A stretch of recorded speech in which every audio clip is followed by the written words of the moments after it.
off all these siege tanks now. Those drones really desperately trying to run for their lives. There's Wednesday Night Starcraft.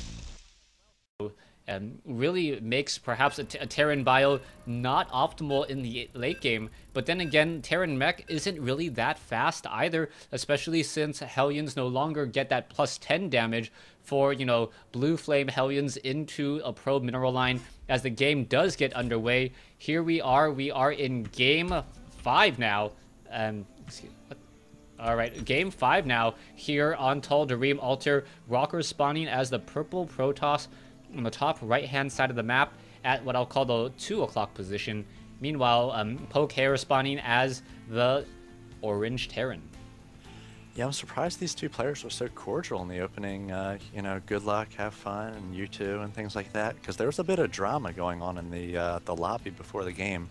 Apparently, both players wanted purple, and WNS joined the game first and claimed it, and GosuPbunny joined afterwards, and seemed pretty disappointed about his color choice. Orange, not a big pro player color here, so he's upset by the fact that he can't play purple. Yeah, but I gotta admit, whatever color you choose, don't most pro players just use like ally color and I'm red and you're green? Basically. Alright, so even though they did choose colors, we'll see if that even makes a difference as WNS now scouting in the wrong direction. It will be quite some time. WNS losing a little bit of resources, but then again, Protoss buildings are imba in that they don't need a worker to sit there and maintain it like a Terran player does.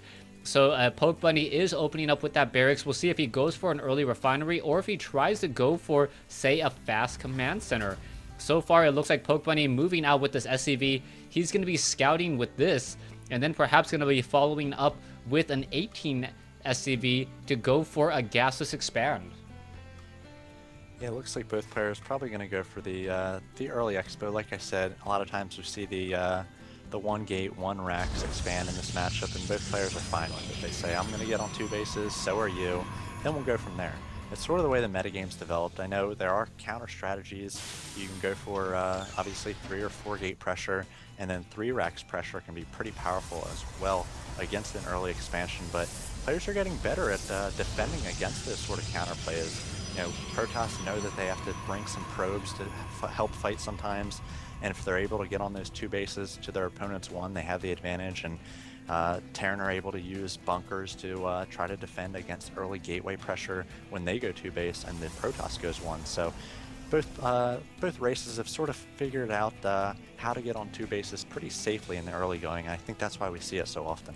Yeah, but right now, WNS not going on 2 bases, and the timing was actually a little strange. He actually got his assimilator after he placed down the cybernetics core, so right now he doesn't even have enough energy for warp gate or a stalker, and that's going to be a little bit strange as we now see a nexus coming in, and I'm not quite sure about this timing and what the idea was behind it. I've seen a lot of Protoss players as of late set up double assimilators with 2 probes on each gas with less diminishing returns, and that works out a little bit better than what we saw here as we now finally see a stalker and warp gate tech being researched. But it really felt like WNS was really tied up and mineral locked for quite some time, even though he did delay his gas. Well, I mean, he delayed his gas a little bit, and maybe that allows him to set down that Nexus, you know, 10, 15 seconds earlier, just because he had heavy or mineral production. He knows that he doesn't have to rush out a Stalker. The SCV is going to get in there anyway, not a huge deal. His opponent knows exactly what he's doing, and he doesn't have to rush out gateway tech because he's not putting on gateway pressure here, and he doesn't imagine he'll have to defend against, you know, a 3 racks pressure. So I think maybe that was a purposeful delayed gas just to allow that Nexus to kick in, you know, 15 seconds, you know, earlier than it might have. All right, WNS now going to try to test the waters. Sees a whole bunch of units here. This is not going to be good. The Stalker's chasing after the Marine's chasing after the Stalker, but the Zealot is going to get in a lot of damage, and this is going to be interesting. WNS may actually come out ahead in this engagement as the Stalker does move faster, has superior range, and GosuPbunny has to be careful. Apparently, the Zealot doesn't know how to turn corners all too well. He's not an ambi-turner, can't turn left well, as WNS now going after the Marines. Yeah, actually a nice little piece of micro there by GosuPbunny to save a few of those Marines, or at least allow them to get a little bit more damage. And WNS, importantly, with that Zealot sees just constant Marines coming out, so he knows that there's probably no add-ons yet, as it's just a lot of Marines, and he can prepare for that, you know, as he might, since he knows that add-on's going to be a little bit late, tech's going to be a little bit late, you know, no combat shield, no stim in the early going. Yeah, PokeBunny with 5 barracks right now. And we do see the double gas expand coming in from PokeBunny. We'll see whether or not these Marines are going to be making a move out. There are 4 Stalkers, and the Stalkers, are going to come in. How much damage can they do here? Those Marines do have less of a range, and the Stalkers are just going to trade very well with these Marines in this, like, this standoff. And wow, this duel of Stalkers versus Marines, PokeBunny really just tipping his hand. Even though RockEr has not seen the inside of PokeBunny's base, he knows that there's got to be a ton of barracks unless there are a bunch of reactors down, as the Stalkers are once again going to test the waters once more, and the Stalkers really with that range benefiting and going to keep the Marines inside, as the Marines are not doing a good job here at all. Stalker's so good with their shields, their range advantage, and the fact that there's no stim yet, so they can just constantly kite. And RockEr looks like he's going to be putting on some pressure here. He's got a Zealot coming in here to tank a little bit of damage, and you know, PokeBunny is not able to really tech up behind this. He's got a factory coming, he's got 1 add-on, but he's just going to be stuck on this tech for a while. We see reacting with a 2nd and 3rd bunker, and behind this, RockEr is just macroing up. He's got a slight probe advantage, 36 to 32, and he can even start his tech as he puts on some light pressure here before stim finishes. All right, we'll see what's going to happen here. The Stalkers are still engaging and just trading damage on shields for damage on a bunker. A very nice trade. The Stalkers, one does get focused down. Zealots now over exposing themselves, getting a little bit too close to the action. PokeBunny needs to get a Marauder, and he needs to get it inside. You can now see Stalker engaging up against a bunker. That is not a good trade. RockEr needs to get out of there. Not quite sure what's going on. RockEr is not paying attention, and he needs to pull away with these units now.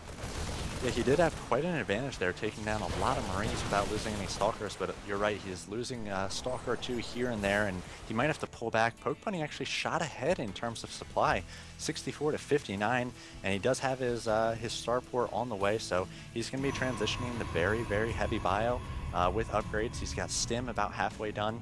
Nothing else in terms of upgrades, but he's adding a 2nd and 3rd tech lab as well, so he's going to have a lot of Marauders out in the field about the same time as he's got Medivacs hitting the field as well. So RockEr really needs to tech up. Instead, he's taking a 3rd, and I'm not sure he's going to be able to take on these forces with just non-upgraded charge lots, which looks like what he's going for right now.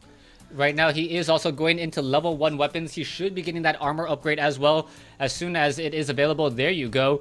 And I think RockEr, at this point, he needs to start shooting down the destructible rocks. His hidden expansion here at the 3 o'clock location, it may not get scouted out. And as long as PokeBunny thinks that RockEr's trying to take the typical 3rd, he may not actually scout out that 3 o'clock location there. PokeBunny doesn't see it. PokeBunny is salvaging some bunkers as well. The Marines do not have stim yet. They will in just a moment. Combat shield should be coming in momentarily. Concussive shell and combat shield should be coming in momentarily, as we now see Medivacs, and the Zealots are taking down the rocks here. Psystorm being added as the weapon of choice, and as long as RockEr gets in some early High Templar, if he can get 2 High Templar with 2 Psystorms each, that may just be enough to handle this bio play. But PokeBunny already on the move, and he may only be able to get 1 Psystorm from each of these High Templar. Yeah, I'm a little bit concerned that RockEr's trying to do too much, in just a little amount of time here. Establishing a 3rd, taking up to Templar, taking up to 1-1, and charge. He's going to try to chrono these upgrades to get him to finish, because PokeBunny has got a very scary army right now. Charge is complete, but there's no sentries for shield. It looks like these forges will go down before the upgrade's finished, and it looks like the High Templar have just enough for a storm. Storm is finished. A big storm there, doing a ton of damage to this Marines. That's exactly what RockEr needed to fend these Marines off. Another storm coming. He's got enough for 1 more storm, and PokeBunny's got to turn his little floppity tail and retreat here. He was able to take down the 2 forges there, so he's going to be ahead here on upgrades, as he's got 1-1 about halfway done.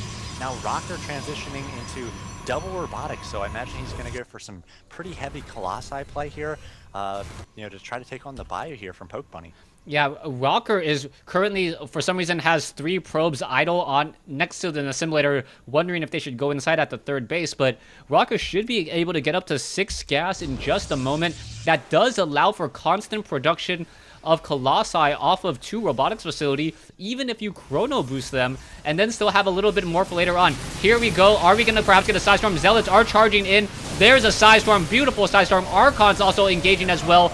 And now the units are backing off. The Archon is merging, but I don't believe WrocKer... I don't know about this. SCV is now trying to come in and repair. Is it going to be enough? 3 Archons on the field, and a very good trade so far. And PokeBunny says GG.